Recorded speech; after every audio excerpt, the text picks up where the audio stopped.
Hello and assalamu alaikum. Welcome to the final day of the taxation webinar for the December 2019 examination session. My name is Luqman Rafiq and I'm the tutor for this webinar. The webinar is being conducted for the ACCA Pakistan variant, and I'm going to repeat it again. I repeat it every day at the start of my session that this webinar is being conducted for the ACCA Pakistan variant of taxation for the December 2019 exam. This webinar is a series of basically 10, it's one of the 10 sessions that has been conducted in order to create the resource for the students for the examination. 5 of the sessions were conducted in September exam session, and the remaining 5 are being conducted in this specific section. You can go to the ACCA's website. The name of the website, accaglobal.com. You can go for this practice to pass ACCA exam approach webinars December 2019. You can search this. Go to this specific area where there are resources for the practice to pass. Go to the handouts link. Download the handouts link, go to page number 6 of this handout link. Here you will have 5 videos for the previous session. They covered some part of the syllabus. Then there are latest 5 more videos that are being conducted that pertain to the latest. This is ACCA Pakistan's videos. So if you'll go to the ACCA's Pakistan video, you will find that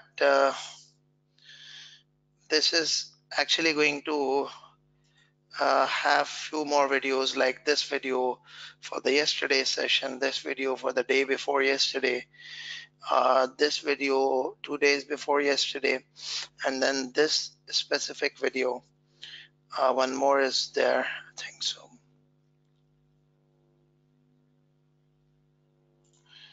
Yeah, these are the 4 more videos for this whole session.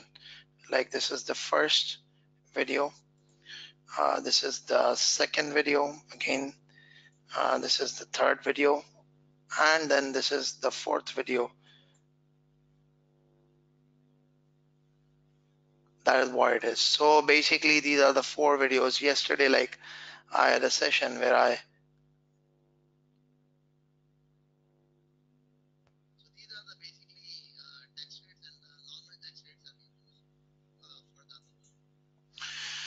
so you can access them from the ACCA's website. Now let's move a bit forward and let's start discussing further. So this is going to be the final session of this webinar for the taxation, and hopefully inshallah this session is going to culminate all the remaining areas that are there for the syllabus. So what I'm actually going to do is I'm going to refer to the syllabus again so that we could have just a track of what have we done up till now and what else is pending. So let's actually have this specific thing. The first basically was the Pakistan tax system and its administration. So basically there are a few procedures relating to disputes, inquiry, default surcharges and payments, etc. But the major sections were like this: income tax liabilities of individual and unincorporated entities. Then there was the sales tax, then there was this capital gain tax. That was all done. Now what we are going to do is that we are now going to talk about the exam practice question pertaining to this section C, which is income tax liabilities of the companies, income tax liabilities of the companies. Now what we are going to do is that we are going to use the same handout that we used in the yesterday's session, which is going to be practice questions day 4 is what the handout is. The name of the handout is practice question day 4. Now let's talk about this practice question day 4. So what I'm going to do is that I'm going to have a quick review of this practice question day 4 handout. First of all, on the first 4 pages of the handout, what you will have is you will have the various tax rates. So there are going to be the various tax rates available on the first 4 pages of the handout. Once we are done with the first 4 pages, then you'll come on to the page number 9 of the handout, which will have a practice question for a corporation. For a corporation means for the company. And this question is basically based on you've got multiple requirements to this question, like state with reasons whether the company was resident or non-resident, computation of the taxable income of the Plastic Goods Private Limited under appropriate heads of income, and then calculate the tax payable or refundable to plastic goods, etc., etc. So this is what we will be doing. So now what I'm going to do is that I'm going to give you people 5 minutes time so that you could review this question, and then we will start discussing. You have the question in the handout section, so it's a 5-minute reading time till 8:17 p.m. It's a 5-minute reading time on this question. Let's read through the question, and then we shall start discussing that what exactly are the components of the question.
Okay, so I hope that you would have read the question by now. So what we are going to do now is that we are now going to start discussing about this specific question. The question is actually a December 2017 question um, of ACCA, and it is based on a corporation tax. Now let's see. So the first thing is we have got multiple requirements to this specific question. So if I talk about each requirement one by one. So the first requirement to this specific question is that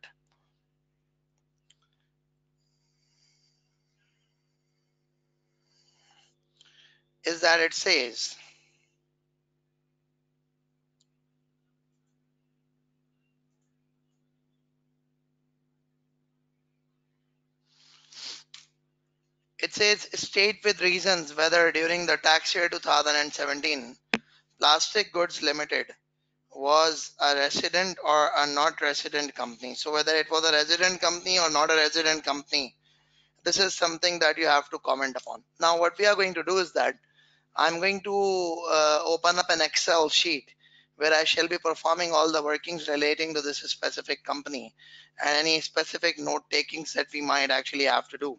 So let's discuss about it. The first thing that is going to happen is we're going to say that when we talk about this plastic goods company, Plastic Goods Private Limited, Plastic Goods Private Limited. First of all, what is going to happen is you need to understand that what is a resident company. So when I talk about the definition of a resident company, so a resident company is a company which is incorporated uh, in Pakistan. A company incorporated in Pakistan is a resident company. So in order to classify a company as being resident or non-resident, the basic rule that you have to follow is that a company which is incorporated in Pakistan is a resident company.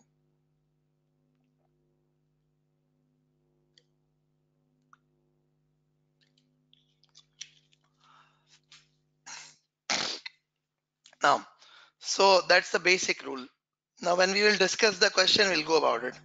Furthermore, it says that you need to compute the taxable income of Plastic Goods Limited for year ending so and so under the appropriate heads of income, giving clear explanations. So if we talk about it, it says Plastic Goods Private Limited is a company incorporated under the Companies Ordinance 1984. So it's a company which is incorporated under Companies Ordinance 1984. The management of the company was situated partly outside Pakistan during the year so and so, so and so. It's not a small company. Now, when it is not a small company, so what is actually going to happen? You need to understand that there are basically two types of tax rates that are available. One of the tax rate is applicable for the small company and the other one of them is applicable for a company which is not a small company. So a company which is not a small company, a different tax rate is applicable, and a company which is a small company, there is a different tax rate applicable. So this information is important for us in order to actually establish whether this is a small company or not.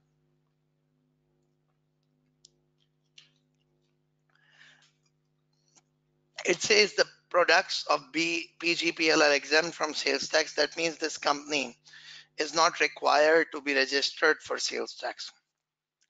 So it's a resident company or not. So we would say that PGPL is a resident company as it is incorporated in Pakistan. So since it is incorporated in Pakistan, therefore it would be classified as a resident company. That's the important aspect to it.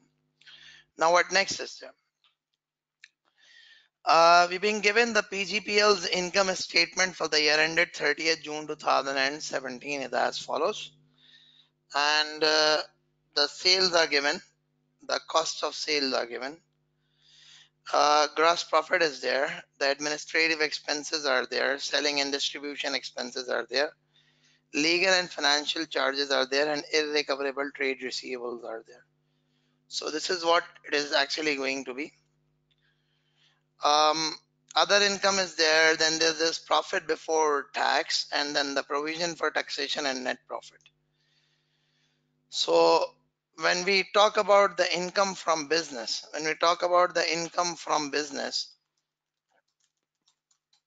we're going to mention the things, which is basically the details.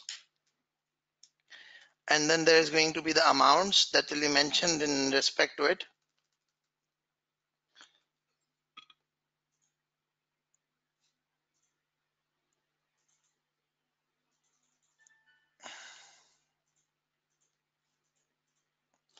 So the amounts will be mentioned with respect to it. And then there is this comment section. What is it? This is going to be a comment section. Now, let's talk about it. So what we are going to do is, the first thing that we are going to do is we are going to say that it says notes. The starting point is always the profit before tax. The starting point is always profit before tax. What is it? It's profit before tax. That's what the starting point is. So profit before tax is 24.5 million. It's 24,500 and then 000. So 24.5 million is what the starting point is. Now let's move a bit forward. It says all expenditures have been made through cross checks drawn on a scheduled bank and tax has been duly deducted unless stated otherwise. Now, a very important rule with respect to the taxation of business is that the law says that the expenses are only allowed if they are paid through banking channel, and that too through a company's bank account. Furthermore, taxes that are required to be deducted from such payments have been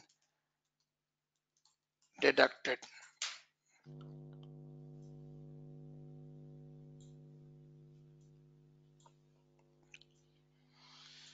So these are the conditions that need to be fulfilled if you need to claim the expenses. So any expenses that need to be claimed, these are the things that need to be followed. Now what else is there? It says the note number 1, cost of sale. It says cost of sale includes what? Cost of sale includes amortization of the cost of development of new manufacturing process of rupees 2 million. The development was capitalized as an intangible asset in 2005 and the intangible had a useful life of 15 years.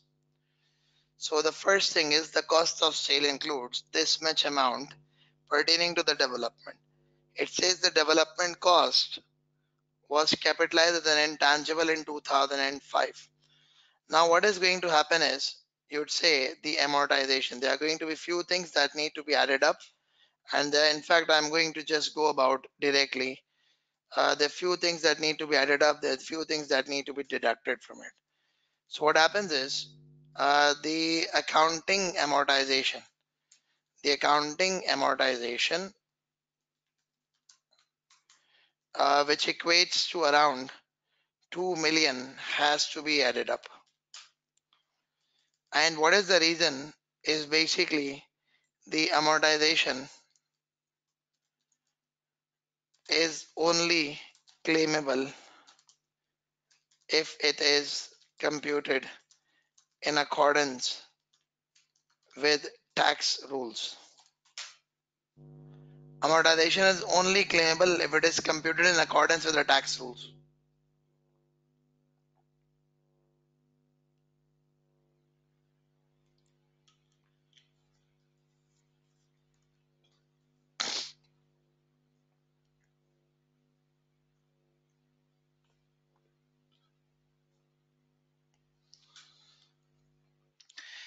Similarly, um, we will go about the amortization with respect to the taxation rules.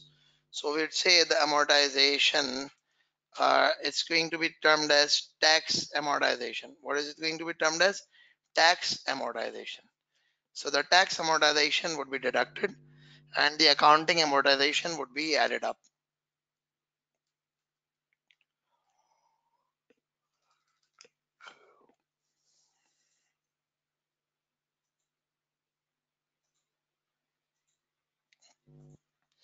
Now let's move forward. It says the accounting depreciation was 2.5 million. Now the accounting depreciation is 2.5 million. So we're going to say if the accounting depreciation is 2.5 million, so it's going to be that accounting depreciation shall be added and only tax depreciation is claimable. So the accounting depreciation is also not a claimable expense. It's just the tax depreciation that's a claimable expense. Now let's move a bit forward. Let's try to discuss further. So I'm going to mention the tax depreciation here also. The note number 2, it says administrative expenses include 1% of the sales transferred to a reserve maintained for the welfare of PGEPL's staff. So 1% of sales. We're going to add up the transfer to reserves of 1% multiplied by 140 millions of sales. And what is the reason for adding it up is basically that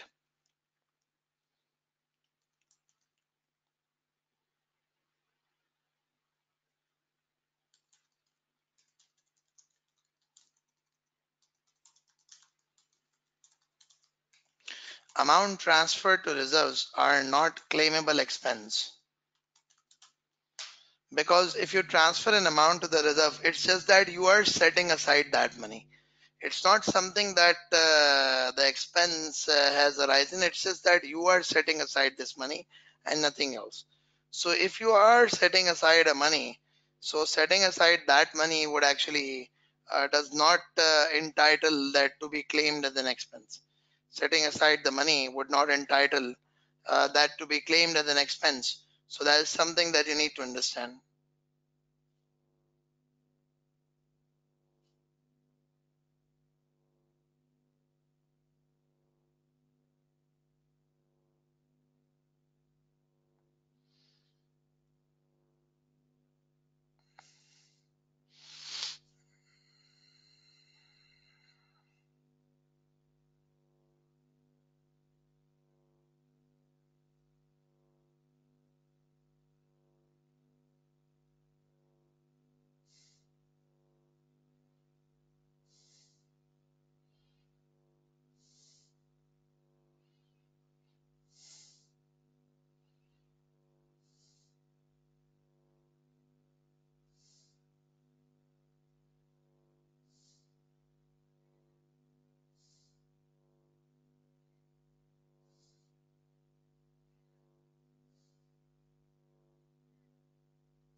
Okay, let's actually move forward. The next situation is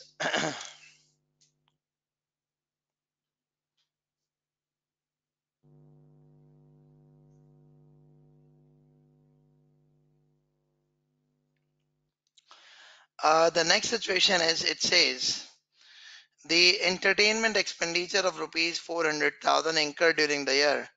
At the time, a new sales outlet of PGPL was opened. Now, what happens is the entertainment expenditure have been incurred, and they were incurred when the new outlet was opened. Now we need to see if the entertainment expenditure is going to be claimable or it's not going to be claimable or not. So now let's try to understand. I am going to say that when we talk about the entertainment expenditure, so uh, the way this entertainment expenditure needs to be treated is that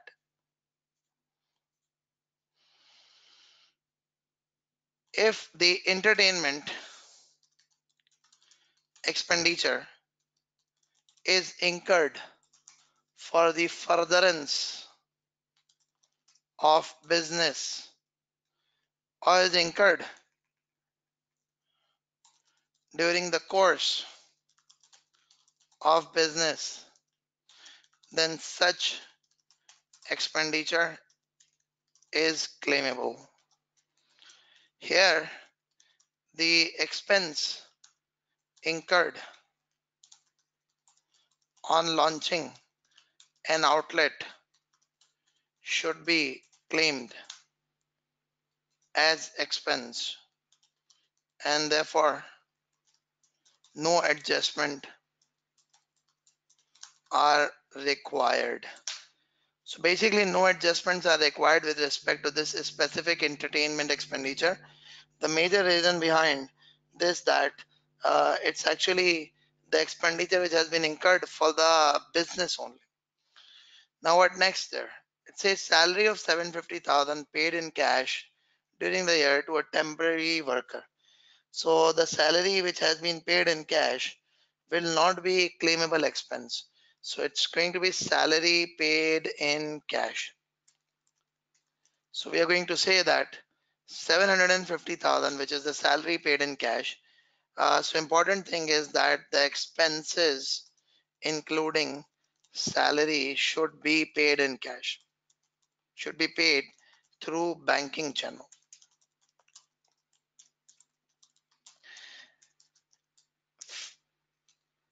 Salary payments of less than 15,000 a month can be paid in cash. So the salary payments of less than 15,000 a month can be paid in cash.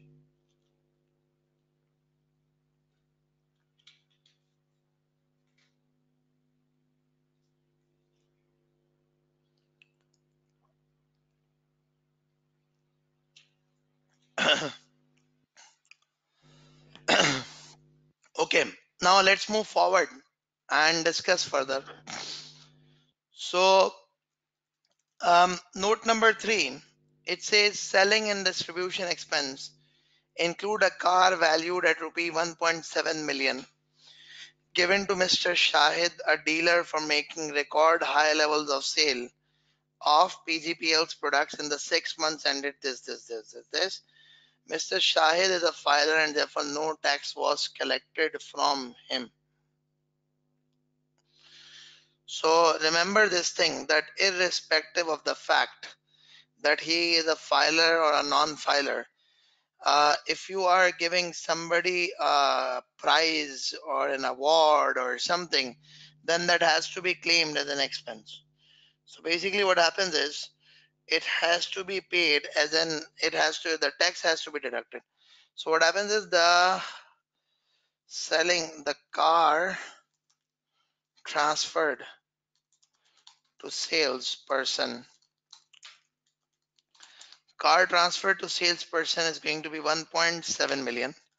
So what are we going to do? We are going to say that when this car is being transferred to the salesperson, you will say that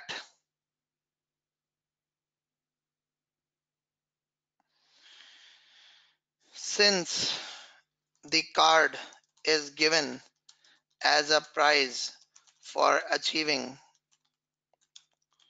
the target, a tax is required to be deducted on the disbursement of such prize, and hence since the car is given as a prize of achieving the target, a tax is required to be deducted on disbursement of such price, and hence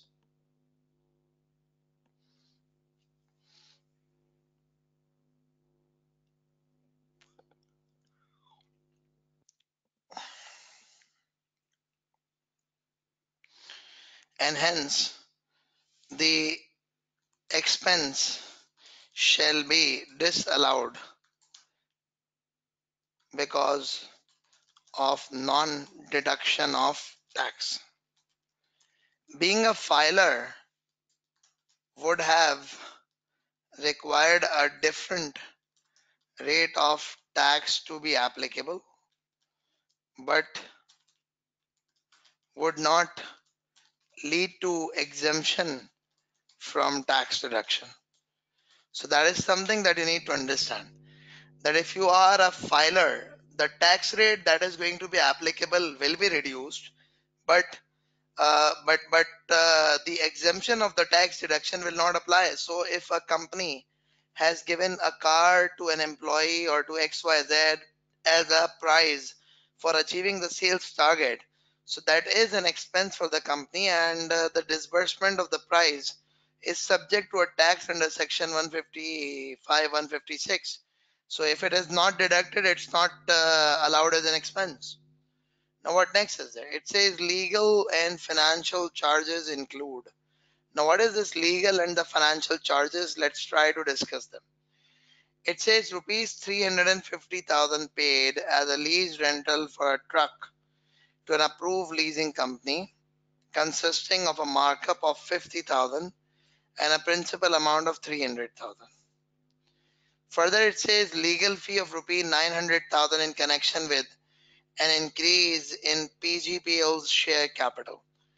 Now, let's try to understand that what is actually going to happen.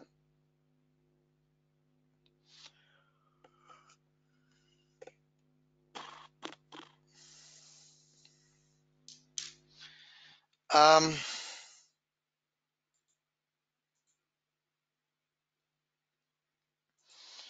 Lease payments.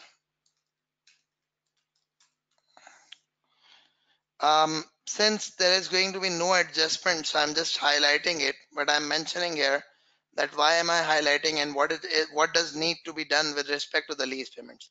So try to understand that what needs to be done with respect to lease payments. Now see, try to understand. Basically, if an asset obtained under the lease remains the asset of lessor as per the tax rules, and hence only lessor can claim depreciation on such asset. So it's only the lessor who can claim depreciation on such asset. There's another aspect which you need to understand with respect to the lease is that the any lease rentals paid by a lessee, even though they are splitted into repayment of lease liability and finance costs in accounting, but they are claimable expense. So the lease payments, which are of 300,000 plus 350,000, in fact, which includes 50,000 and the interest and 300,000 as the principal, this is going to be claimed as an expense, and they've already claimed it as an expense. So therefore, we need not to do anything extra with respect to it. We need not to do anything extra with respect to it. So that is how it is actually going to be dealt with. So you don't need to do anything extra with respect to it. Now let's move a bit forward and let's try to discuss further.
Now, the next is, it says legal fee of 900,000 in connection with increase in share capital.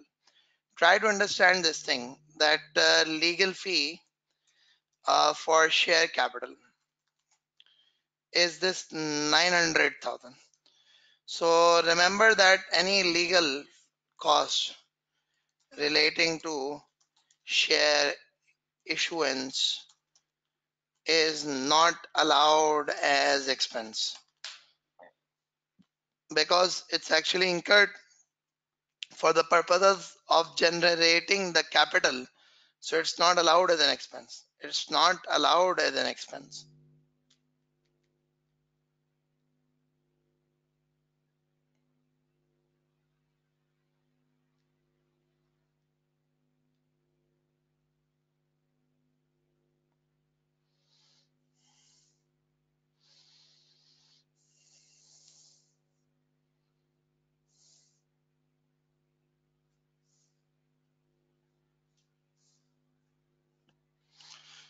Now,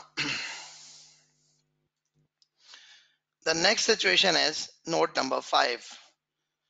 And the note number 5 is, it says irrecoverable receivables include a provision of rupees 700,000 made on the principle of prudence because based on the experience of past years, it's estimated that half a percent of the sales result in bad debt.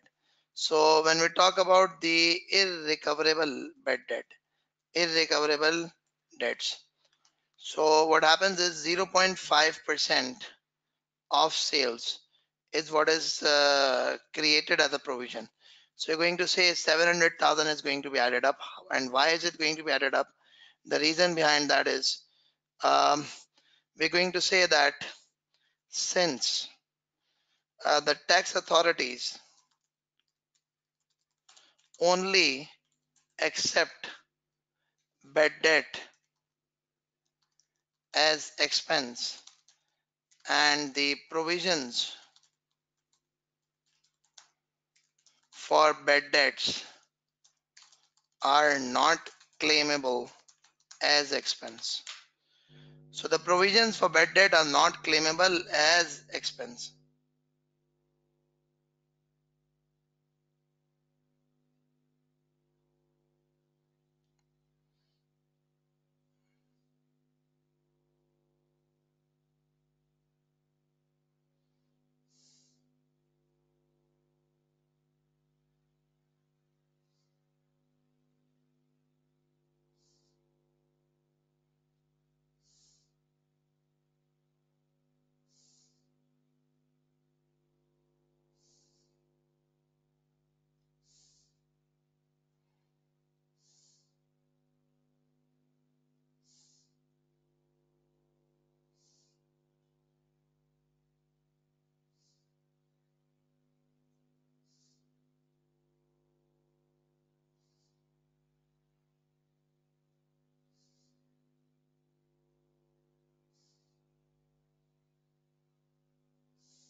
Now let's move forward. So since it was only a provision for bad debt, so it won't be claimed as an expense. Now what next is there? It says the other income of 1.5 million represents the appreciation in the value of an investment held by this for the investment in shares of an associated company. Now let's try to understand that what is going to happen. First of all, you need to understand one thing, which is basically that the notional gains. Remember, the notional gains are not claimable. The notional gains are not, when we talk about the notional gains, um, these notional gains are not something that can be recognized in the these notional gains are those things which cannot be recognized as your income for the taxation purposes. So the other income which has been added here, it will be deducted. The other income which is added here will be deducted, which is 1.5 million, and we're going to mention it here, and that is what the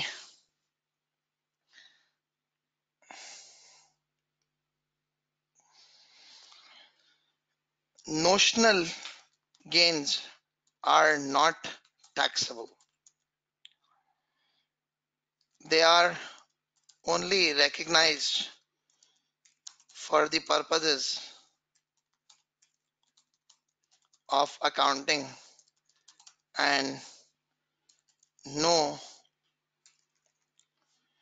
and are only recognized for tax purposes when they are actually recognized, when they are actually realized.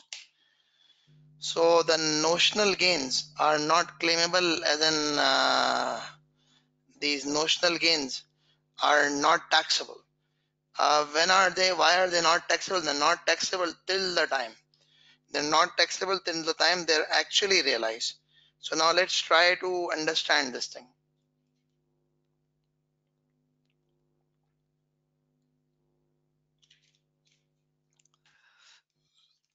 There was a 1.5 million gain, and this gain is basically um, on uh, the investments, and this gain has not been realized. It's just that the gain has been calculated as just a mark to market gain.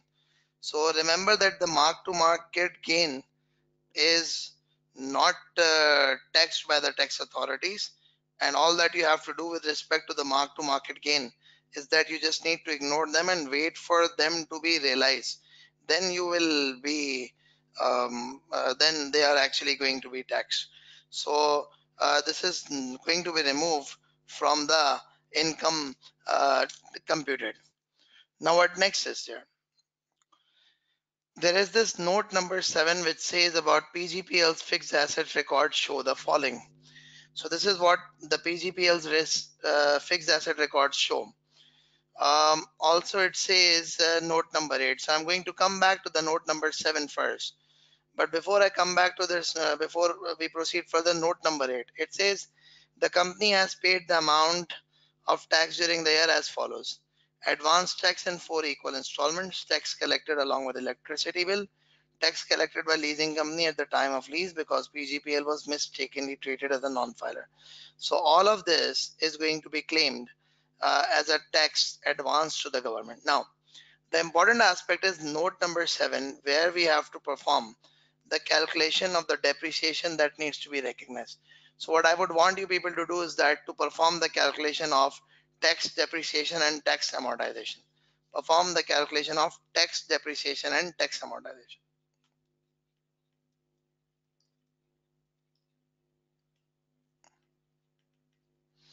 Perform the calculation of tax depreciation and tax amortization.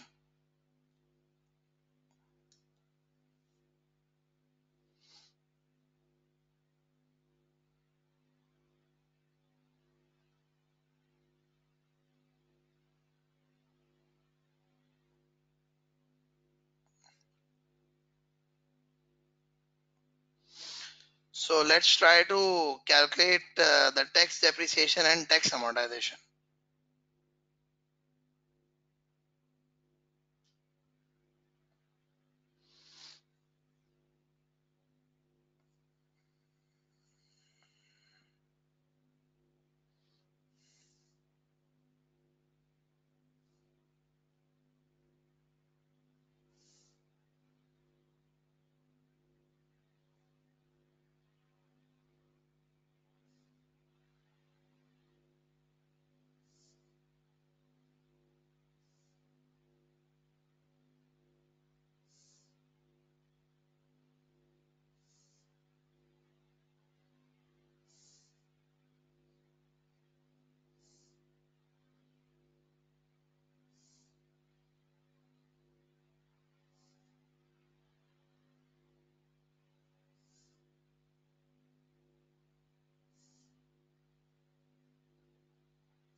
So have you had any success in calculating this tax depreciation? Yeah, any success till now?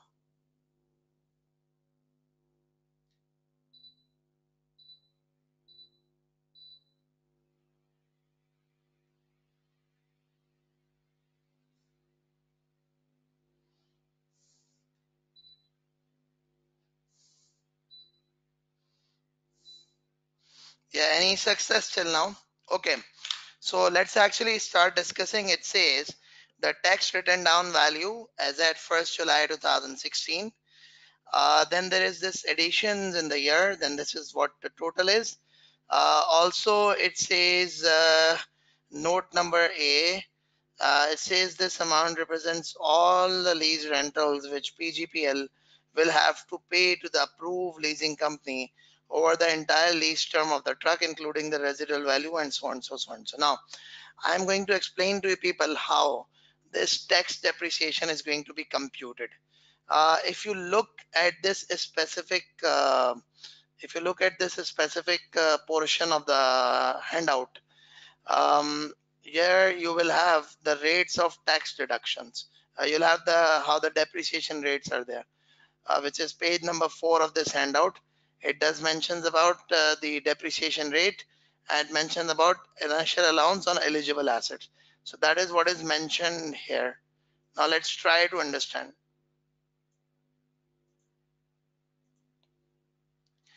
If we perform the calculations for the tax depreciation, how would the calculations for the tax depreciation be performed? I'm just going to guide you onto this.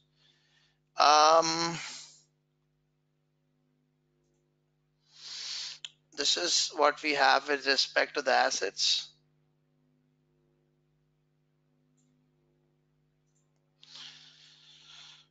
Because I will be needing this information for the preparation. So first of all, it's the name of the asset, and then there is this opening WDV. Then there is this addition, and there is this initial allowance.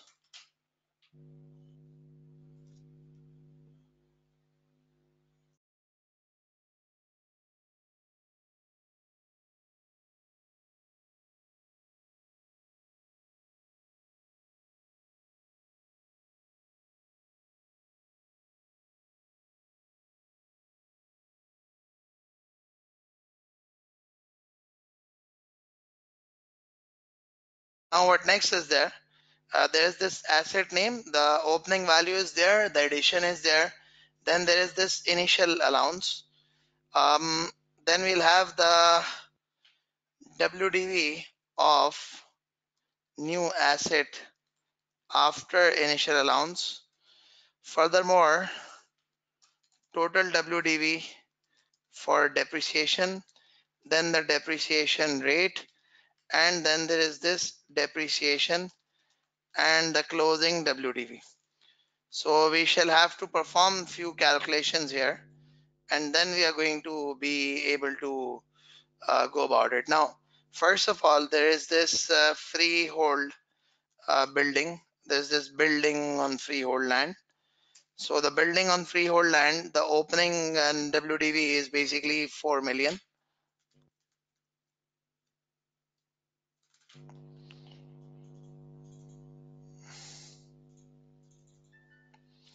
So the opening WDV is 4 million. Then we've got plant and machinery. Then you've got trucks,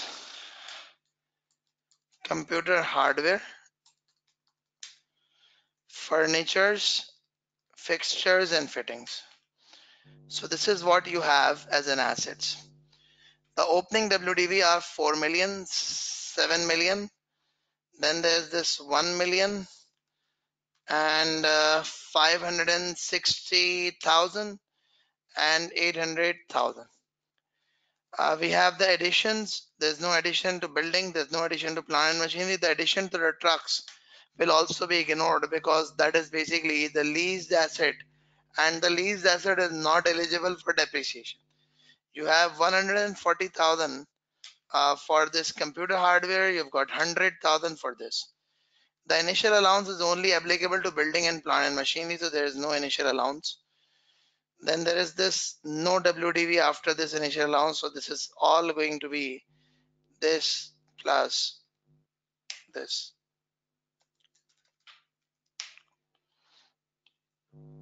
This plus the addition plus this amount. Then we say the depreciation rate. So what is the depreciation rate that we have for the building? We've got 10%. For the building, we've got 10%. For the plant and machinery, we've got 15%. For the trucks, which will fall under the motor vehicles, we've got 15%. For the computer hardware and softwares, we have 30%. And for furniture, we've got 15%. So the depreciation is going to be this into this. The closing WDV is going to be this minus this. So this is what it is going to be.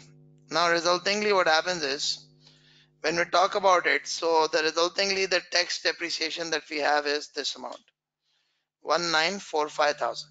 How much is the tax depreciation? 1945,000. Now if this is the tax depreciation of 1945,000, what is going to be our next step? Our next step is going to be again, we will go to this. Let's say the tax depreciation is 1945,000. Lastly, there is this tax amortization. So for the amortization, you need to understand few things, which is basically the all intangibles are to be amortized, and if the intangibles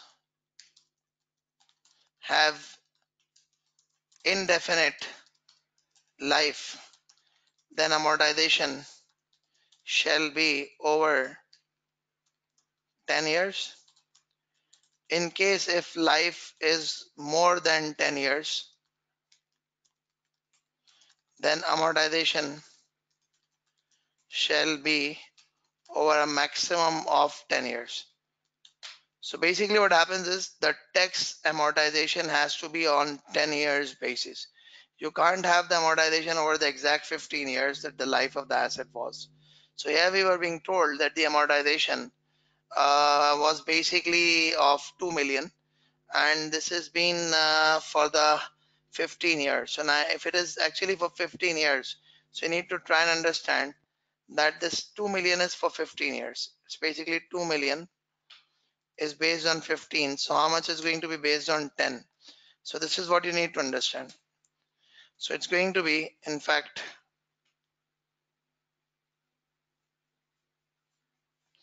2 million multiplied by 15 divided by 10 is what it is going to be. So 3 million is going to be the amortization. Why? Because if it is 2 million every year for 15 years, that means it's 30 million. 30 million divided by 10 gives you 3 million amortization. So resultingly, what happens is we have the deductions amount like this.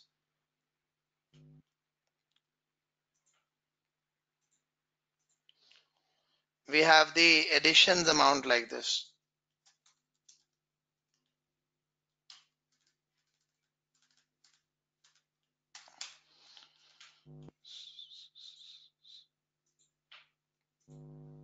So resultingly what happens is, if we talk, our entire taxable income is going to be this 2.8005 million. So you'll have to calculate the taxable income, and your taxable income is going to be like this.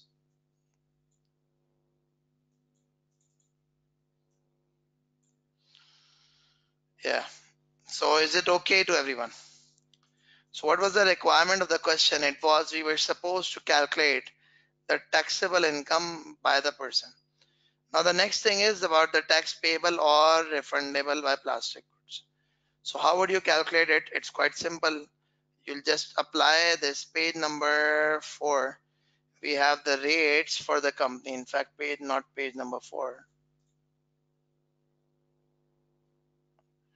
corporation tax rate for public or private companies 30%. So you'll apply 30%, and then you would say it's going to be less the amount deducted. So the tax at the rate of 30% is going to be like this.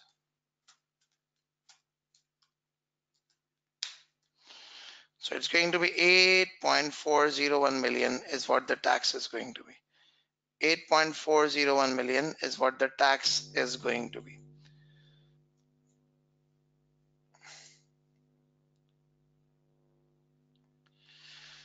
Okay, so that marks the conclusion of this specific question, which was about the corporation, December 17 Plastic Goods Private Limited. That is what we have done. We'll take a short break, and we'll then resume with it after our break, inshallah. So we'll have the break for 15 minutes, and then we'll resume further.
Okay, welcome back. So we are now going to start with the final round of our um, this practice to pass webinar session. The next question that we are going to be attempting is the question which is basically named uh, Pakistan Technologies Limited (PTL). It's a June 2018 exam session. Um, all of you who are online, you can, if you have not got the handout, you can download this handout. The name of the file is practice question day 4. You can download the file from the handout section. You can download the file from the handout section.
Okay, so I hope you now have downloaded this specific handout from the handout section.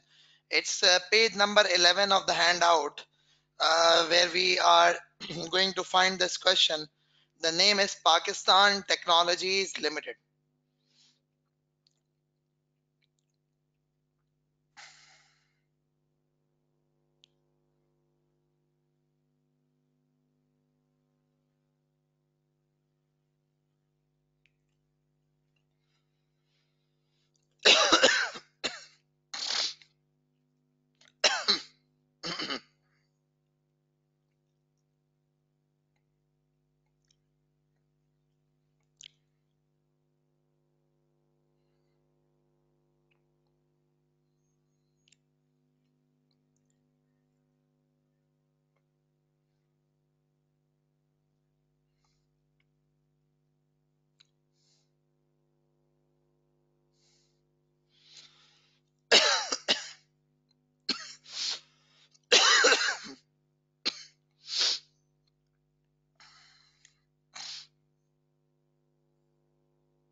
Okay, now let's start discussing this question. So, Pakistan Technologies Limited was incorporated on 1st June 2005 and is a company listed on the Pakistan Stock Exchange. PTL's profit before tax for its accounting year ended 30th June 2018 is rupees 4 million. This accounting profit was after crediting income, debiting expense, which included the following. So we are being given this information with respect to PTL. And what is the information that we've been given?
So let's just start discussing. The first thing that we have is we've been given the profit before tax as rupees 4 million.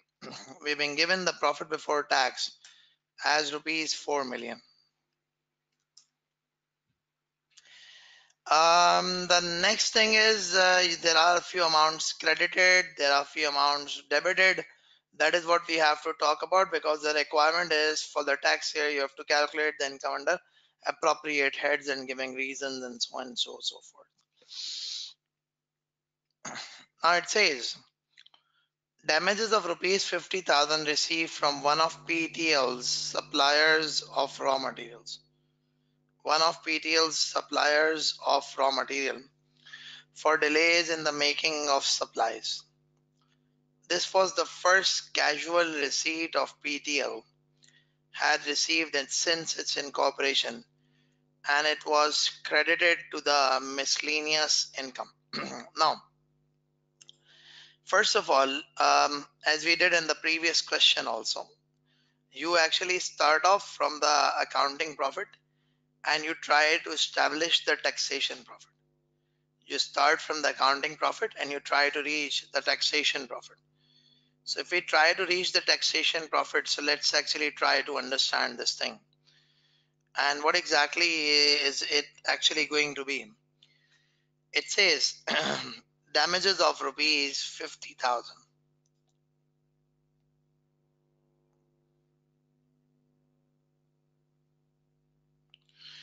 are received from one of the suppliers of raw materials for delays in making of supplies. This was the first casual receipt PTL had received since its incorporation, and it was credited to the miscellaneous income account. So the miscellaneous income account,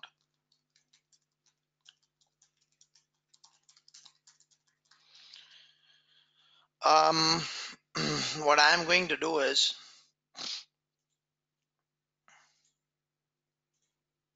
I'm going to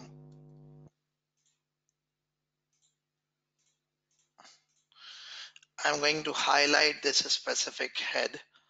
The reason behind that is um, the comment that I need to put on this specific thing is that there is no adjustment required to be made to the damages received, as they are during the ordinary course of business and shall be treated as business income.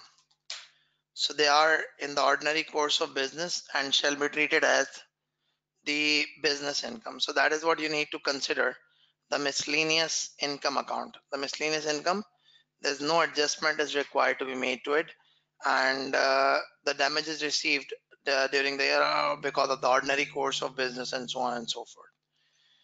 Now the next situation is, it says the net income of rupee 1 million received through proper banking channels from technical services rendered outside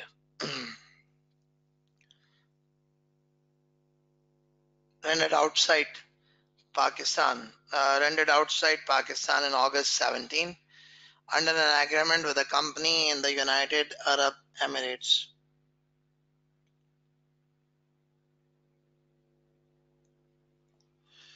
Now, a very important point is this is called net income.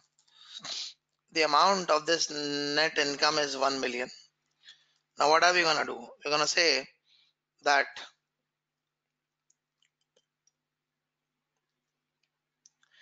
the fee for technical services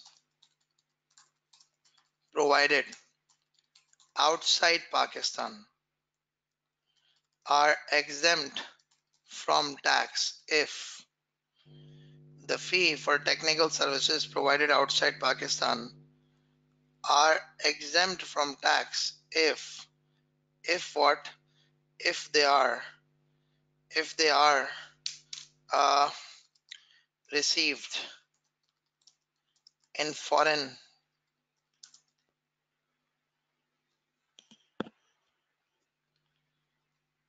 currency through normal banking channels, since it meets the condition, hence it will be recognized, it will be removed from the computation of income. So it shall be removed from the computation of income.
So basically what happens is this is going to be exempt from tax. So if this is going to be exempt from tax, so since this is included in the income, so it is going to be removed from the income. What is going to happen with respect to it? It is going to be removed from the income. This is how things will go about with it. Now let's move a bit forward. Let's try to understand further. So if I move a bit further, what is going to happen next? The next situation is, it says an expense of rupees 400,000 paid as an installment towards the purchase price of an industrial plot. What happens is an expense of 400,000 paid as an installment towards the purchase price of an industrial plot. It is the consistent policy of PTL to charge all expenditure below 500,000 to the statement of profit or loss account. So what happens is, this is the advance paid for the plot. Advance paid for the plot. So when we talk about the advance paid for the plot, this is actually going to be, you need to understand that how the advance paid for the plot is going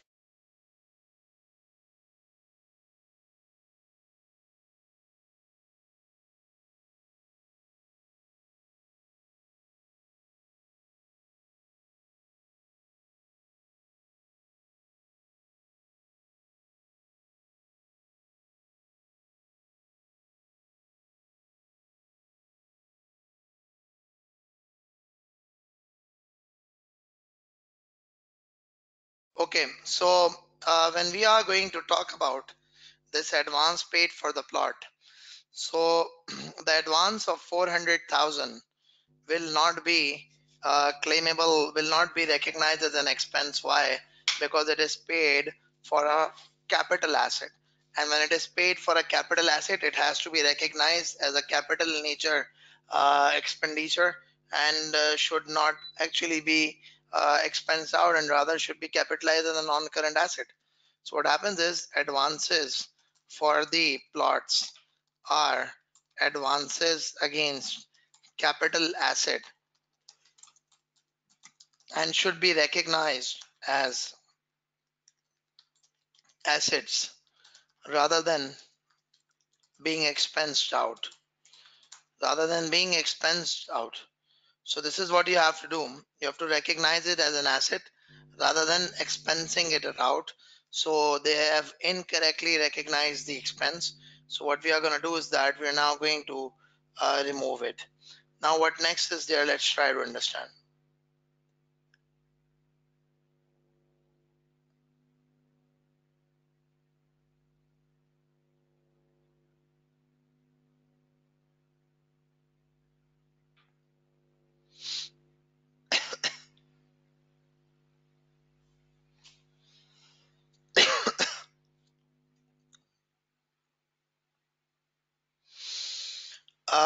The next situation is, it says an expense of 300,000 paid as interest to a non-resident creditor. An expense of 300,000 is paid as interest to a non-resident creditor. No tax was deducted at source from his payment. Now let's try to understand that how would we deal with this specific thing. So try to understand this thing.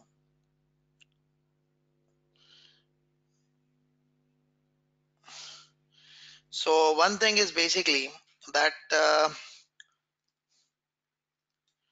interest paid to non-resident of 300,000 shall be added up. Why? Because what happens is, in case if any interest payments are made to non-residents, in case if any interest payments are made to non-residents, the tax is required to be deducted from such payments. The tax is required to be deducted from such payments. In case if the tax is not deducted, in case if the tax is not deducted, then such payments are, in case if the tax is not deducted, then such payments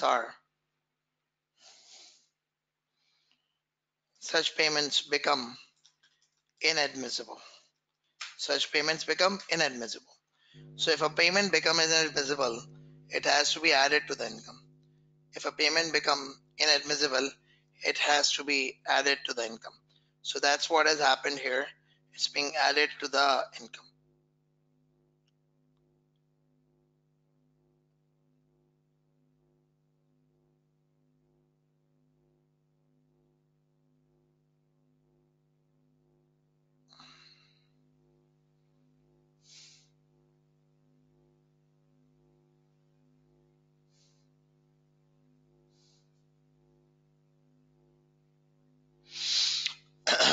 Let's move forward. So if I move forward, the next thing is, it says an amount of rupees 150,000. An amount of rupees 150,000 paid to an employee on 14th August 2070 as a cash advance for the month of August due to the urgent need of the employee. The banks were closed on the day this payment was made due to the Independence Day holiday. So let's try to understand that what is going to happen with respect to it. So remember that advance paid to employee of 150,000. Now if there is an advance paid to employee of 150,000, you need to try and understand that how you would deal with this specific advance. So if I talk about it, I'm going to say that the advances to employees are treated as salary payments and payments in excess of rupees 15,000 shall not be paid in cash. In case if they are paid in cash, then such expense is disallowed. So basically what is going to happen is it is going to be disallowed. What is going to happen is it's going to be disallowed.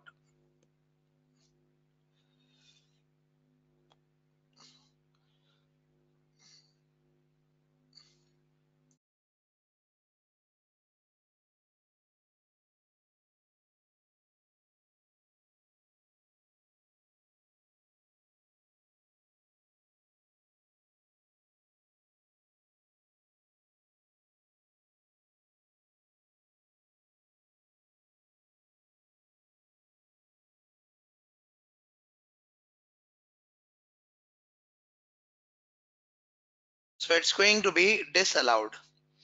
Now we are going to move on to the next aspects of the question.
Okay, so the next thing is basically the next thing is it says the following expenditure on scientific research is what we need to talk about.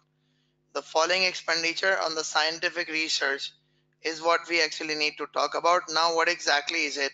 Let's try to have an understanding that how do we deal with the scientific research expenditure.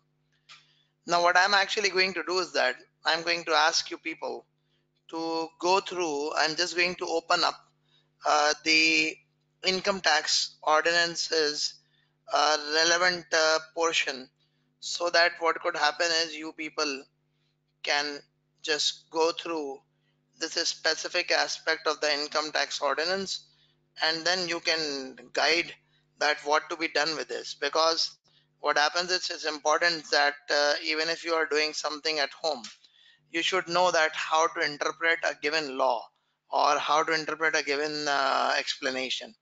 So this is what I'm going to do. I'm just going to download the income tax ordinance, and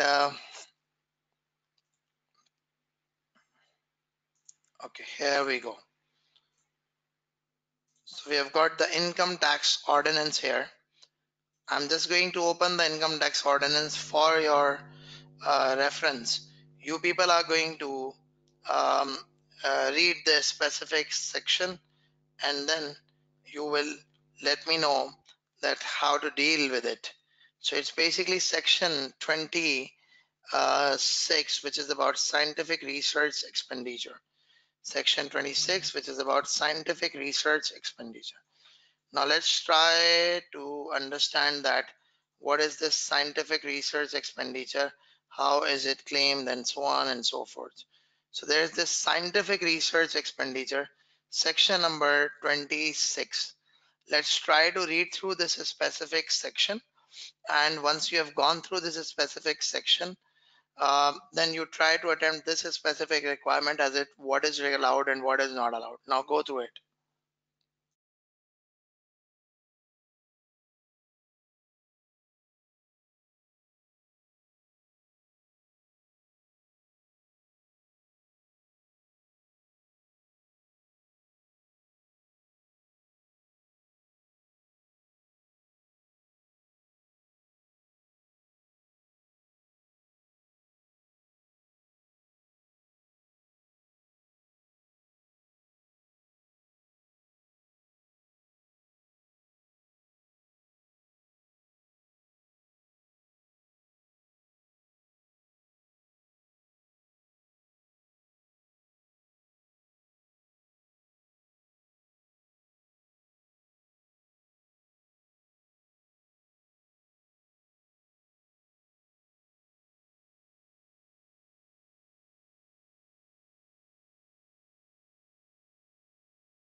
So once you have read this, now let's try to attempt this.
Let's try to discuss this.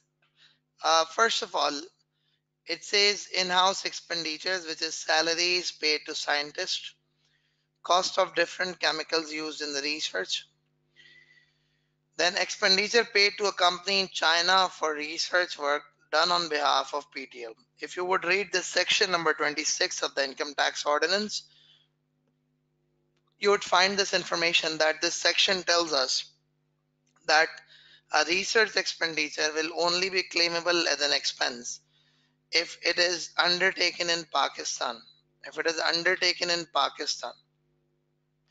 So if an expenditure is not undertaken in Pakistan, it's incurred outside Pakistan, it will not be claimed as an expense. It will not be allowed as an expense. So now let's try to this, Justice. So what happens is the scientific research expenditure. Scientific research expenditure is what we are going to discuss here. So if I am going to talk about the scientific research expenditure, so the expenditure that has been done, the entire expenditure that has been done is of 2.5 million. How much is it? It's 2.5 million. Now, If it is 2.5 million, what is going to happen? Of the 2.5 million, 700,000 will be disallowed.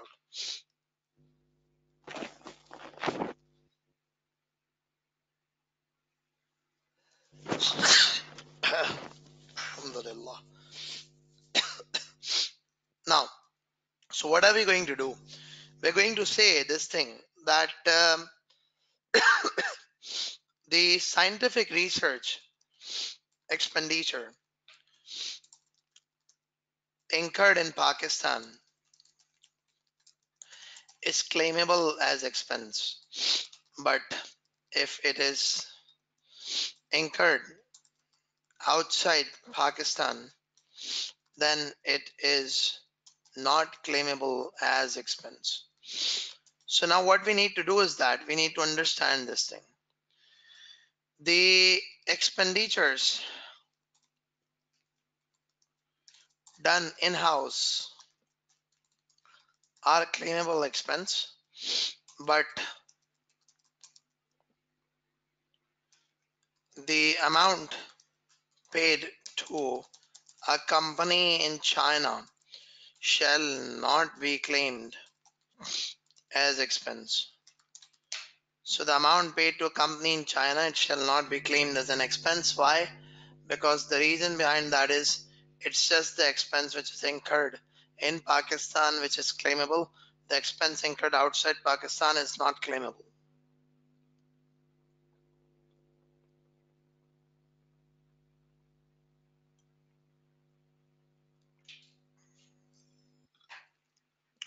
Let's move a bit forward. Let's try to understand.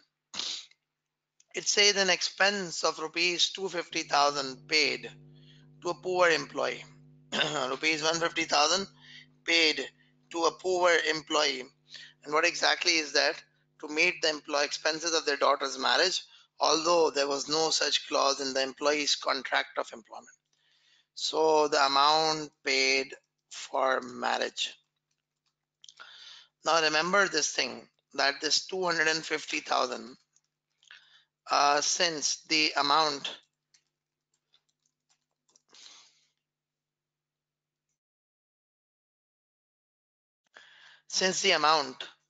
paid to employee is not in accordance with the terms of employment and is being paid to support the employee. Therefore, such amount will not be allowed as a business expense. As a business expense.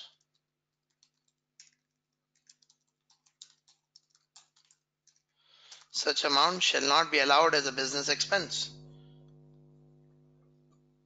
So you need to understand this thing, that this amount will not be allowed as a business expense.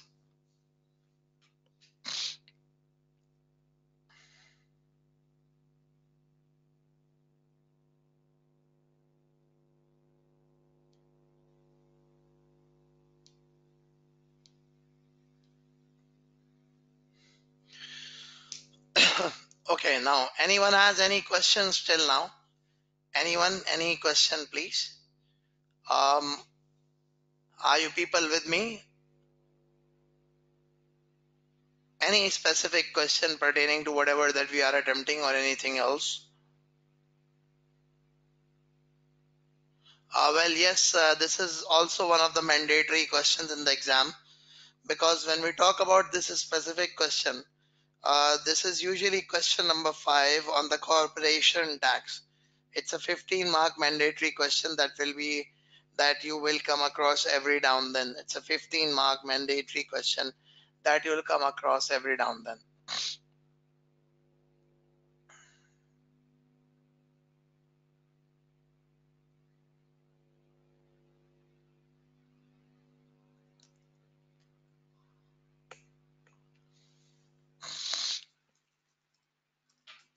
Let's move a bit forward. Let's try to understand further.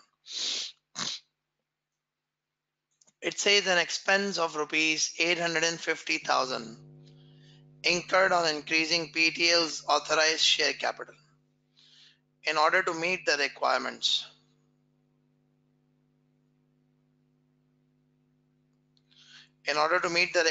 of statutory law, as we did discuss in the other question also, um, that such expense will not be allowed. So I'm going to mention it here again. It's basically expense for increase in authorized capital. So the amount of expense is 850,000. The amount of expense is 850,000. When we talk about it, so we are going to say that the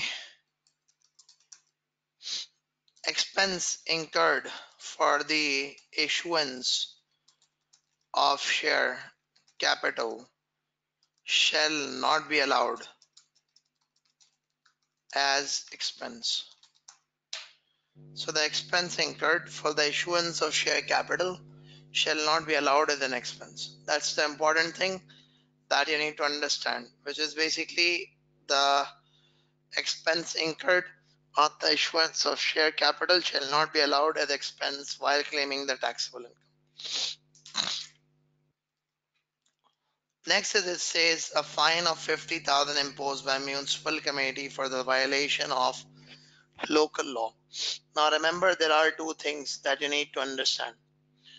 And what are those two things that you need to understand? One of them is basically a fine which is imposed for the violation of law, and a fine which is imposed for the violation of contract. So the fine imposed for the violation of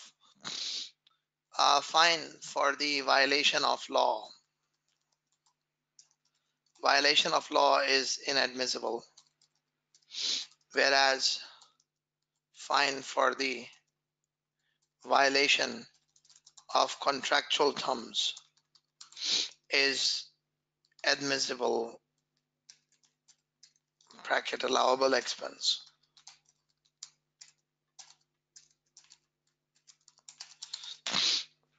So fine for the violation of law is inadmissible, whereas fine for the violation of the contractual terms is admissible expense. Now let's move a bit forward. Let's try to discuss further.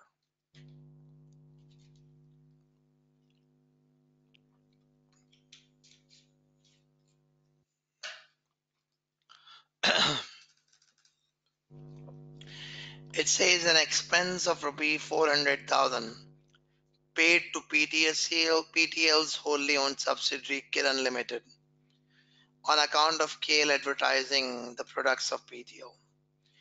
Auditors have observed that advertising charges paid to KL are 20% more than those charged by other advertising agencies in the marketing. So now let's try to understand. What happens is adjustment for advertising charges.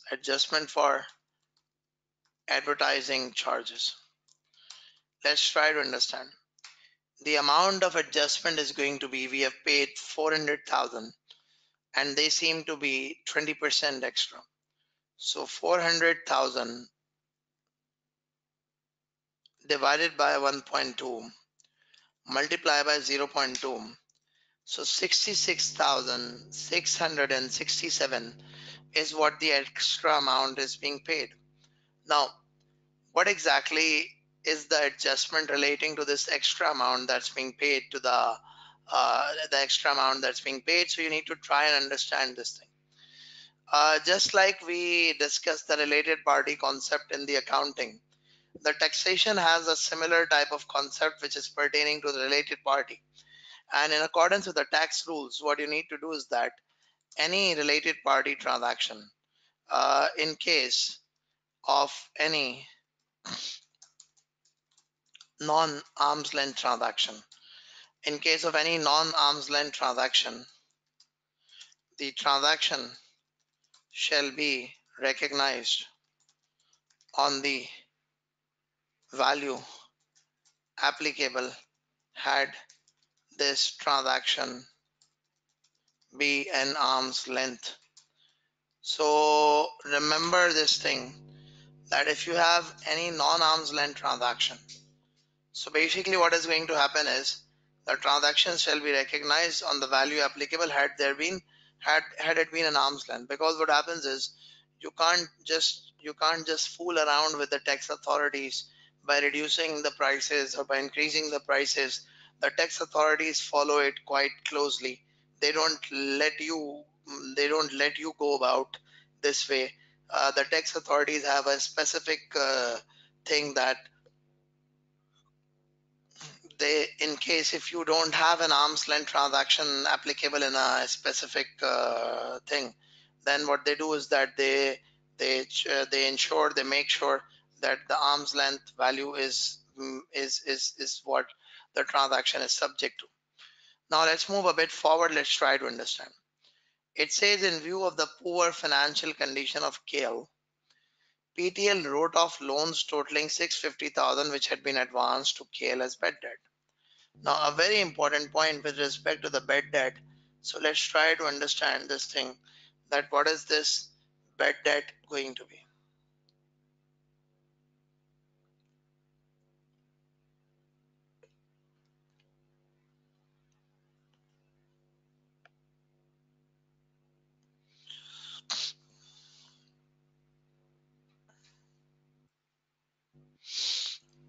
First of all, you need to understand this section number 29,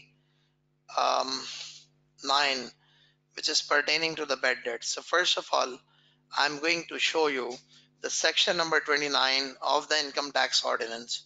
So once you get hold of section number 29, then we are going to discuss that what would happen with respect to the bad debt. So if I could just, because I could see that you may have some problems in reading through this section number 29. So let's try to have a discussion here.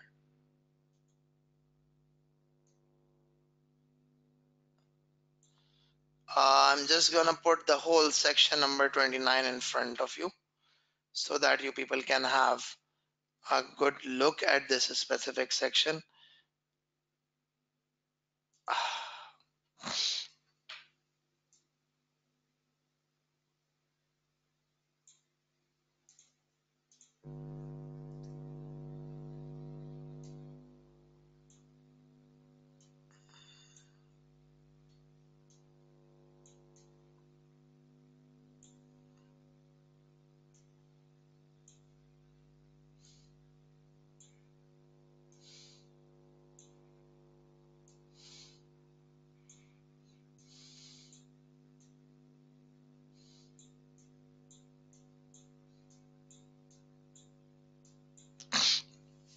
Okay, let's try to understand this.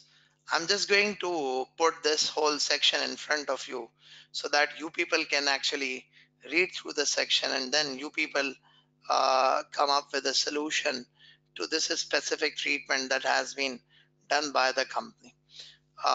So this is what you have to deal with. This is specific adjustment. And before that, just read through the section number 29, bad debts.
Okay, now, so I believe you people would have gone through this section 29. It says a person shall be allowed a deduction for bad debt in a tax year if the following conditions are satisfied. The amount of the debt was previously included in the person's income from business chargeable to tax. The amount was included in the person's income from business chargeable to tax. Now, what exactly do you mean by this? This specifically actually means that, like for example, if you make sales to somebody, you include the sales in your taxable income. You include the sales in your taxable income. And if those sales they turn out to be bad debt, then you would say that we have already included the sales in the income bill from business chargeable to tax. But for example, if you give a loan to somebody, that loan is simply an accounting entry which transfers the loan to somebody. It creates an asset for you and liability for the counterparty. When we talk about the loan, so the loan has not been included in your taxable. The loan has not been included in your taxable income, and it's just that it's there in your company's financials as an asset, and it's not been included in the taxable income. So now what is actually going to happen now? Let's try to understand. Basically, what is going to happen now is that um, since the loan is not included in the income from business, therefore, if such loan becomes irrecoverable, then it cannot be claimed as a bad debt also.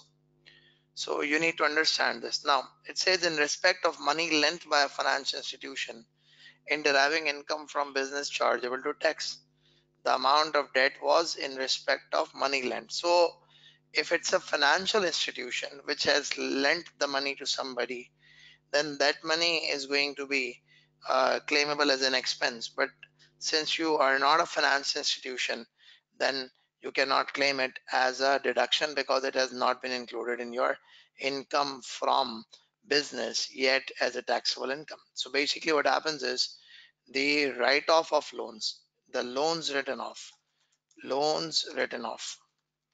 So when I talk about the loans written off, try to understand this. 650,000 is what the loans have been written off. Now, if the loans written off are of 650,000, so try to understand this thing.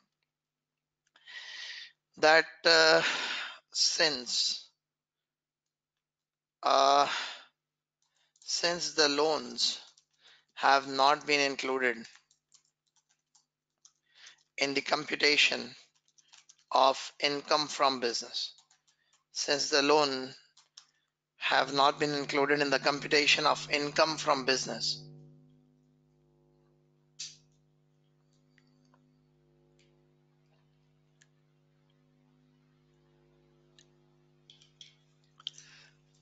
since the loans have not been included in the computation of income from business, then what actually happens is,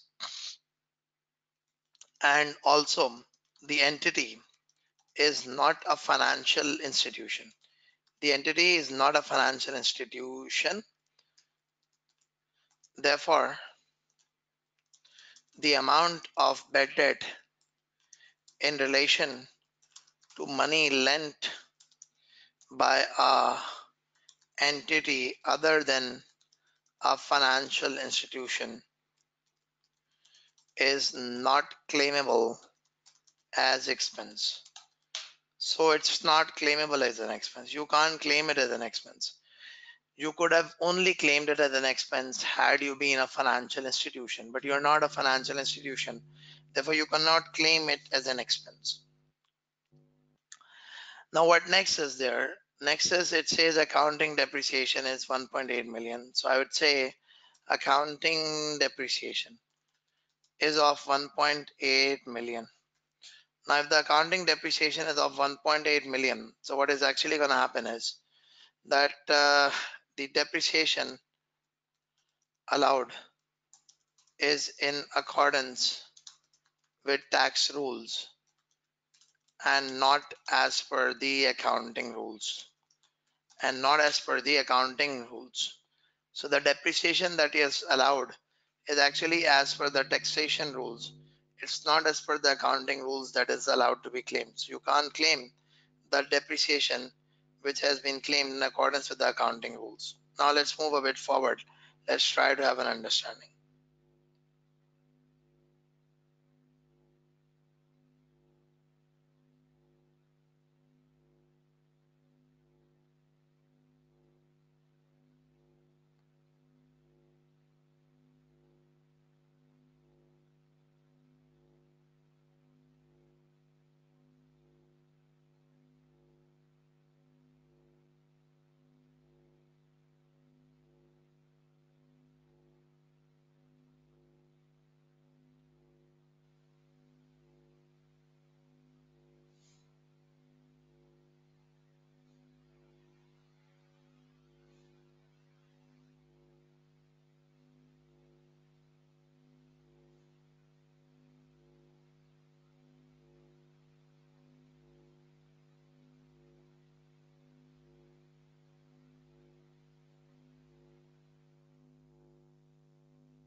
Now, so we've got this tax depreciation here.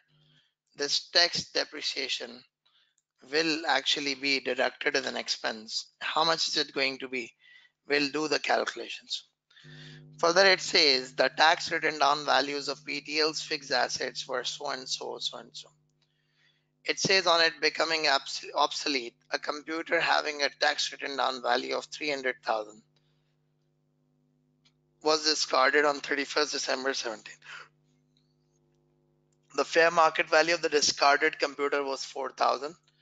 A new computer was purchased for Rupee 100,000 and put into use for the first time on 1st March 2018. So let's try to understand this thing. Basically, what happens is it says on it's becoming obsolete. A computer having a text written down value of 30,000 was discarded on 31st December 2017. So the computer was discarded. It was discarded means it wasn't sold. It was just thrown away. So now what are we going to do with respect to this computer? So let's try to understand this thing.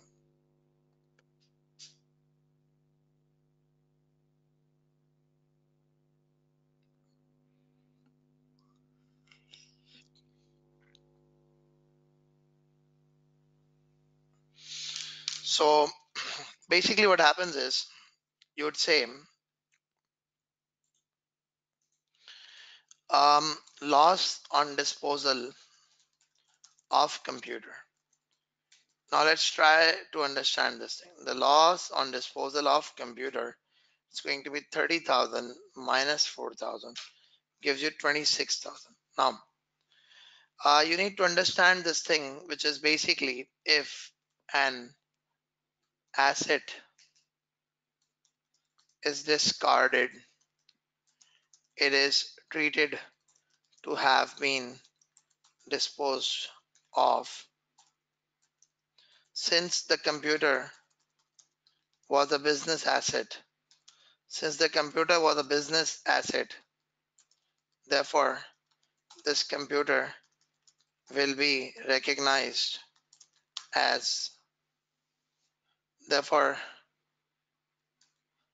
loss on disposal of this computer will be recognized as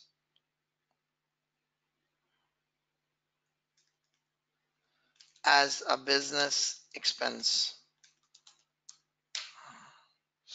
So loss on disposal of the computer of 26,000 needs to be claimed. Loss on disposal of the computer of 26,000 needs to be claimed.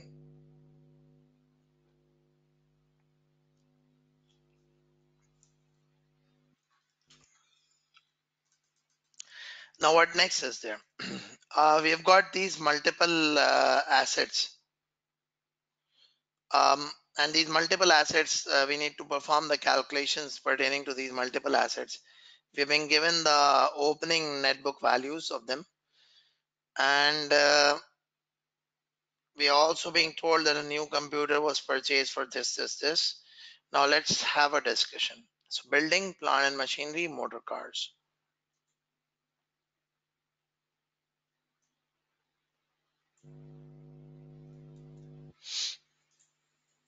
So I'm just gonna put it here. The asset is building, plant and machinery, motor cars, and we have got computer hardware. So this is what we have. Uh, these are the various things that we have. Now let's discuss. The question mentions that the opening net book value of the building was 3.5 million. Plant and machinery, it was 6 million. The motor cars is 2.5 million, and the computer hardware is 1 million. There is an addition plus there is a disposal. There is an addition plus there is a disposal. So we would say that 100,000 is added and 30,000 is disposed of. So there is a net addition of 70,000. How? 100,000 is the addition and 30,000 is the disposal. So the net disposal is 70,000. The net disposal is 70,000. Now let's try to understand this. If the net disposal is 70,000, so I would just put it things like that. The initial allowance won't be applicable to any of them. Then the total WDV for depreciation is going to be this. The tax rate, building is 10%, plant and machinery is 15%, motor cars is 15%, and the computer hardware is again 15%, is 30%. So resultingly 1946,000 turns out to be the total depreciation. So the total taxation depreciation turns out to be 1946,000.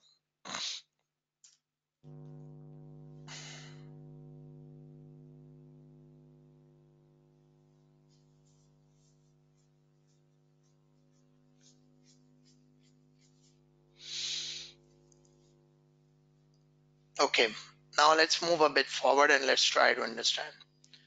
So we've done this specific calculation. The next thing is it says taxes paid by PTL or deducted on behalf of PTL, whereas under. So we'll just talk about them. It says all expenditure were paid through cross-check. So if they're being paid through cross-check, so and the tax has been deducted, so that means none is going to be inadmissible. And the alternative corporate tax, minimum tax, etc., this is not applicable. So now if we talk about it, what is going to happen is we now have this we now have the taxable income here, 6.224 million. So if I talk about the tax liability, the tax liability at the rate of 30% is this 1,873,400. And then what happens is we are going to say less. What is going to happen less? Number one of them is the advance tax. The second one of them is the um, tax on cash withdrawals. And then you've got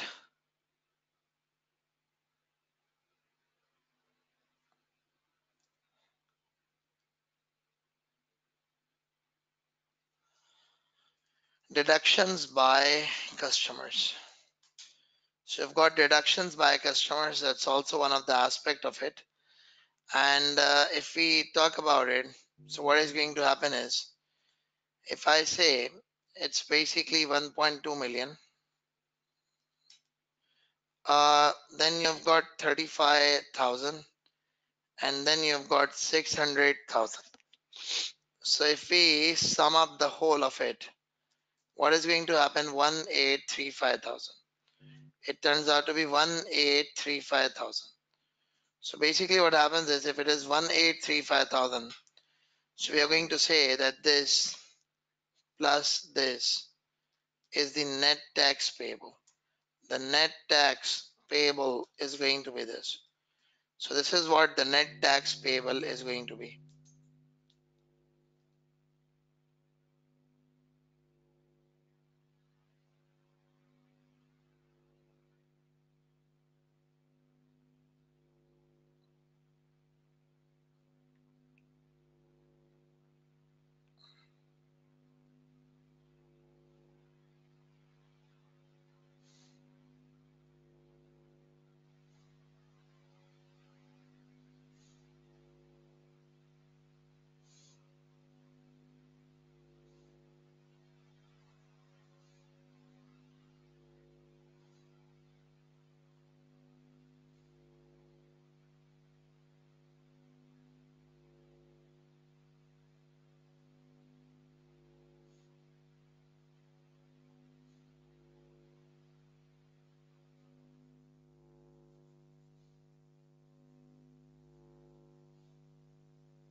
Yeah, so this is what it is going to be.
So any questions on this specific? No, the alternate corporation tax and the the turnover tax is basically ignored, because that is what the examiner has mentioned. So we have ignored that, the turnover tax and the alternative corporation tax.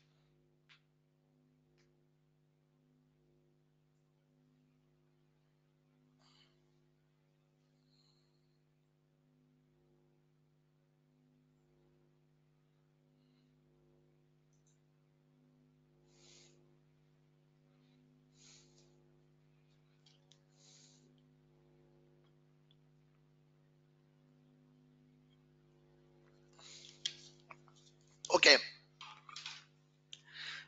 So that marks the conclusion of this specific question. which is basically a question from the past paper of the ACCA. So anyways, we are done with our practice area. Now what I'm actually going to do is that I'm going to discuss few things about how the paper or the syllabus can be prepared. So let's have a quick discussion about what you need to do and how you need to go about preparing and practicing about all this. The first thing that you need to understand is basically the first thing that you need to understand is about how the syllabus operates. So if I could have a recall from the first slide that I had, and that was basically the introduction to the paper. So when we talk about the introduction to the paper, you know that the paper is examined in June and December 19. And the syllabus is going to be examined like this.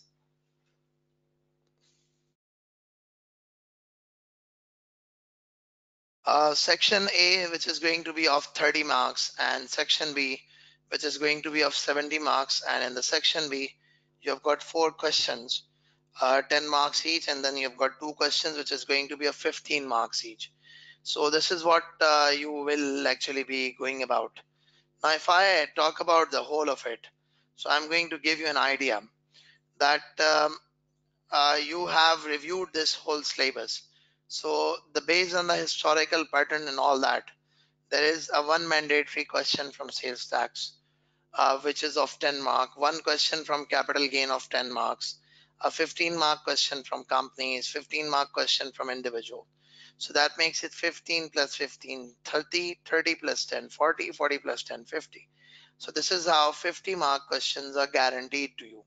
You are already being told by the examiner that how he is going to have these 50 marks tested. So we know this. Now what next is there? The next situation is what else is going to be there in the other aspects of the question. So what I'm going to do is that I would just try to open up one of the past papers so that you could have a good idea about how the things are examined. So I've opened our December 2018 exam paper of ACCA, the actual exam paper. It's available on the ACCA's website in the section of taxation where Pakistan variant can be chosen. So if you see, the first 4 pages are usually for the tax rates, and then we have got a few um, MCQs, and the MCQs are basically based on various areas of the syllabus. Like for example, it says amount of advanced tax, it's about advanced tax. Then it says amount of income tax, so it's actually about the amount of income tax payable. Then what is tax liability, etc. So it's then about the securities, the tax payable on the gain of securities. Further, it was like about the appeals and other things. Then this is the cost of a capital asset. Then you've got so you've got the MCQs from the other various aspects of the paper. Then comes in the section B of the syllabus of the paper. We've got question number 1. The question number 1 is about compute Nasir's tax liability for tax year 2018, giving reasons for any reduction of tax liability on account of his age. Then it says explain by giving reasons. Explain by giving reasons. Now, what are the reasons why the gift received by Nasir from his son is not taxable? Then it says state the due date by which Nasir has to file his return of income for tax year 2018. So that is also something that we are being given here. Uh, so it's just a general about the individual person's residential status and tax liability and so on and so forth. Then we move a bit further. So we have got certain more things. There's another question, a small questions on the taxable income and tax liability of a small company which is resident in Pakistan. So the small company tax is also applicable. Then you've got a bit of a working on the minimum tax and the corporation tax here. Then you've got one question which is about capital gain tax, one question which is about the sales tax, and then 2 of the questions about these individual and the corporate. So if we sum up the whole of it, So basically what I have done during this whole webinar session is I have gone through the ample practice for question 3, 4, 5, 6 of the paper, and question 1 and 2, which are of 10 marks each. We have not done much of a practice, but it's all based on the basic concepts that we generally do know, that it needs to be followed in those things. So basically, let's try to understand this thing. Uh,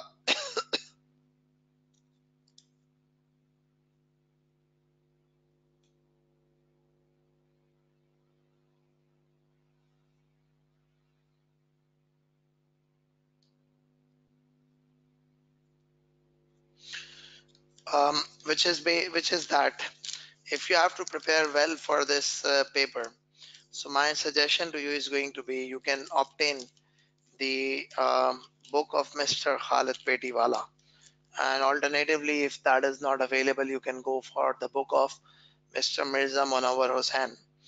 That is also one of the good resource. And in addition to this, you can obtain the study text and the practice bank of the local body of Pakistan for the taxation paper. And lastly, what is actually going to happen is you're going to have ample amount of practice and preparation of the questions. So once you do the practice, so basically your preparation should be like you go through these 10 videos of the webinars. Once you have gone through these 10 videos of the webinar, the next thing that you need to do is you need to um,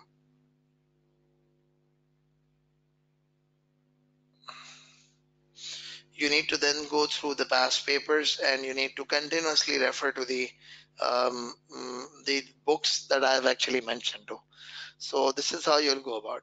So anyone has any questions, any problems, anything that you want to mention, any feedbacks, any comments that you would want to give, please, they are going to be highly appreciated, and they're going to be highly welcome.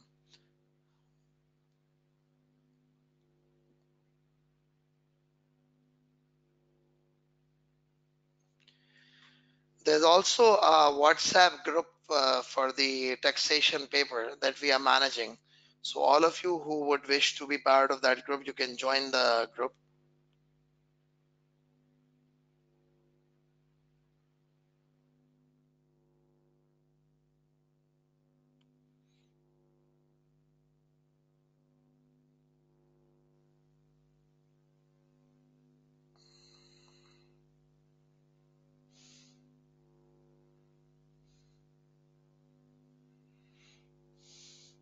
Yeah, thank you very much for your comments. Thank you very much for your feedback. It's highly appreciated. It's important for us to have feedbacks from you people, because once we get the feedbacks from you people, that helps us improve more and more.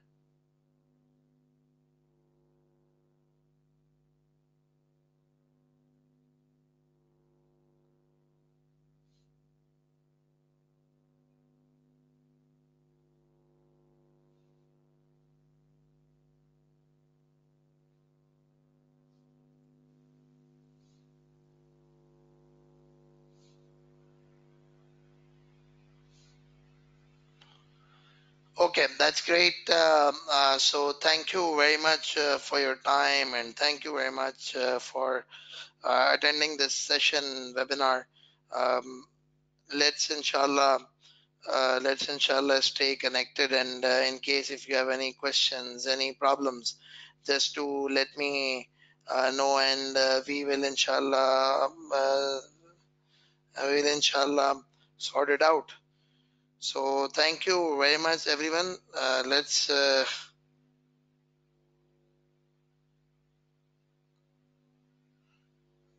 You can access these videos time and again um, on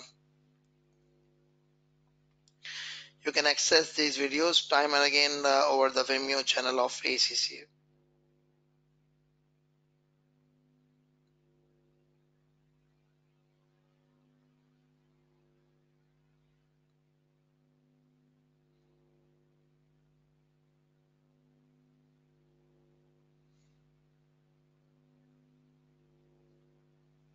Okay, great. Thank you.